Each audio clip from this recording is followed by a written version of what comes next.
60 to 70% of learning management systems have major accessibility barriers that lock out students with disabilities.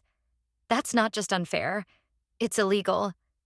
Educational websites need to work for everyone, including students using screen readers, keyboard navigation, or who need high contrast options. The ADA and Section 508 require it, and schools ignoring this are facing lawsuits with million-dollar settlements. Making your LMS accessible isn't optional anymore.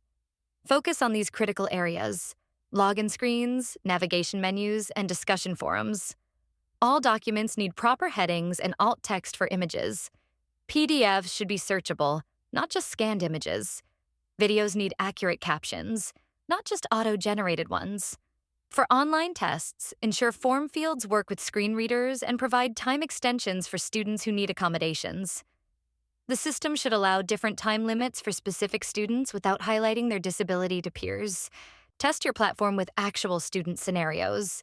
Create personas like Jamie, a blind student using JAWS screen reader, and follow their entire journey from enrollment to submitting assignments. Accessibility isn't a one-time fix. It requires ongoing maintenance as content changes. But the investment pays off through fewer accommodation requests, lower legal risk, and most importantly, equal education opportunities for all students.